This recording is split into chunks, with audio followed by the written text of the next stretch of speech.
Welcome to the July 2012 episode of Virtual Space TV 3D with host Amanda Bush and space weatherman James C. Burke.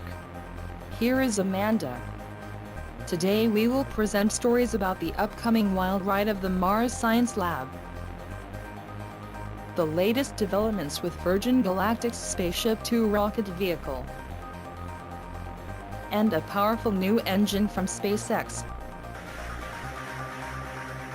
James Burke will also give us an update on space weather.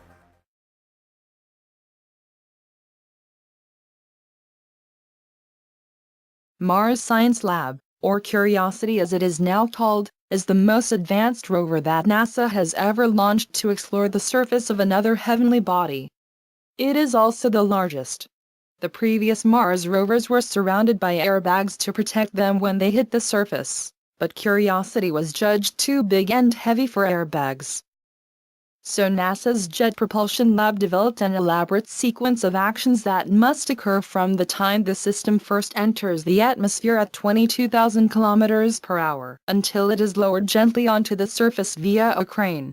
You heard correctly. Curiosity will be lowered to the surface by tethers hanging from a vehicle hovering above it on rocket thrust. As this animation shows, Curiosity initially enters the atmosphere while still inside a protective shell and a heat shield. After the atmosphere reduces its speed sufficiently, a parachute opens to slow the descent stage further. Then the heat shield is discarded. The parachute and shell are detached at about 1.6 kilometers above the ground and the system descends under rocket power till it is 7.5 meters above the surface. Then the top section of the system, called the sky crane, begins to lower the rover with tethers while hovering with its rockets. When the rover touches the ground, the sky crane senses that the tethers are limp and cuts them before flying far enough away to avoid crashing on top of the rover.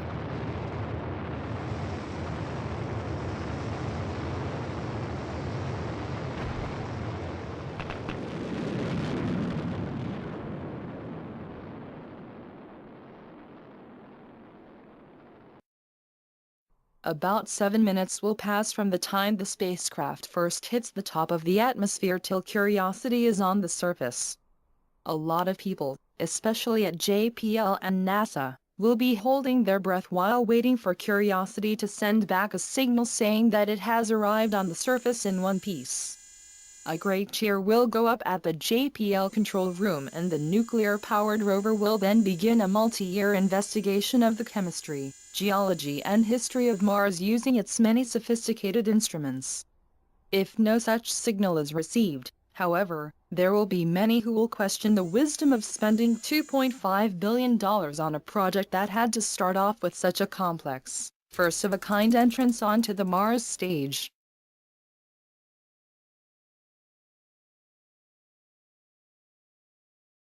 Virgin Galactic hopes to begin flying ticket holders to space on the SpaceShipTwo suborbital rocket ships sometime in 2013. Such a space tourist flight begins with the SpaceShipTwo carried to about 15 kilometers by the White Knight 2 aircraft and dropped. The SpaceShipTwo's hybrid rocket motor fires and the vehicle is accelerated vertically to 3 times the speed of sound before the motor shuts off. The vehicle coasts up above the official 100-kilometer border of space. After about 5 minutes of weightlessness, the passengers must get into their seats for the ride back down through the atmosphere. During the fall, the wings of the SpaceShipTwo fold up in a way that keeps the vehicle oriented downward like a shuttlecock in badminton. This is called feathering. After slowing sufficiently, the wings fold back out and the S02 can glide unpowered back to the spaceport runway where it started. The SpaceShipTwo development has taken several years longer than predicted by Richard Branson when he hired Burt Rutan and his scaled composites company just after they won the X Prize in 2004 with the Spaceship One. The White Knight 2 first flew in December of 2008 and the SpaceShipTwo was taken up and dropped for its first glide flight in October of 2010. So far, the SpaceShipTwo has not flown under rocket power. Only glide landings have been tested. Last fall the SpaceShipTwo had an unexpected stall just after the release from the White Knight 2 and the pilot actually used feathering to regain control of the vehicle and land it safely. On June 26 the SpaceShipTwo flew for the first time since this stall episode. Some structural changes were made to fix the stall. A couple of days later the SpaceShipTwo was dropped again. In parallel, it was announced that the rocket motor 2 had been test-fired twice as well. Richard Branson says the plan is to have the first rocket-powered test flights by the end of this year. They will gradually fire the motor for longer periods until the SpaceShipTwo reaches space. After some number of test flights to space, the first paid passenger flights will occur perhaps by late 2013. Richard Branson will fly to space along with his family just before the start of commercial flights.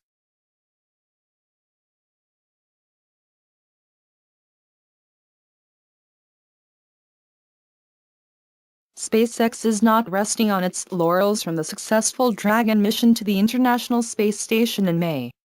The company has another flight to the ISS planned for this year, and it also has several hardware projects underway.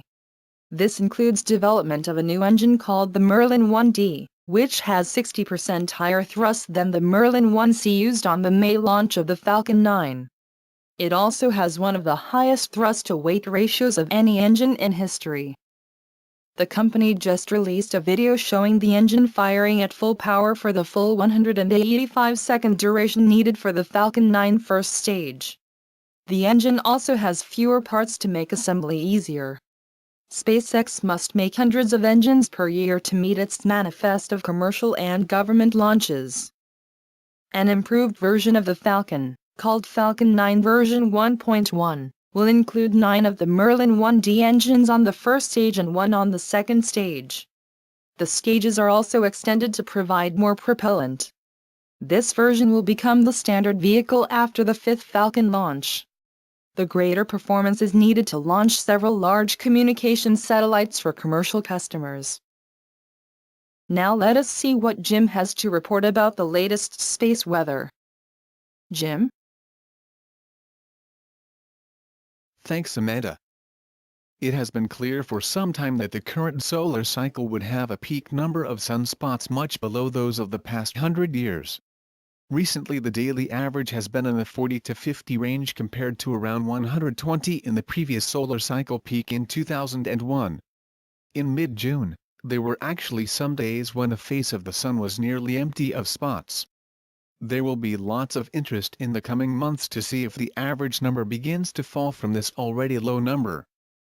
Even in this reduced state of activity, the sun can still put on a brilliant show. On July 6, a huge solar flare was spotted. The outburst is spectacular in these videos from NASA's orbiting SOHO and S02 observatories.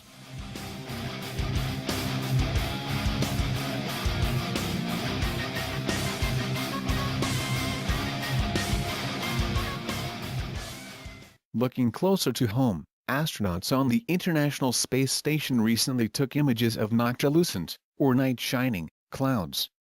These are transient, upper atmospheric phenomena that are still not fully understood.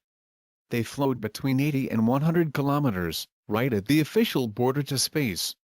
The wispy filaments of ice crystals are generally only seen in the upper latitudes of the northern and southern hemispheres. Ice crystals need grains of dust on which to form, and it is not known how the dust reaches such high altitudes. It's speculated that the dust could be from micrometeoroids, but this is not yet proven. Now back to you, Amanda. Thank you, James. That ends our show for today. Please come back next month for another episode of Virtual Space TV 3D, which is produced by Binary Space with content from hobbyspace.com. Goodbye and may all your space travels go well.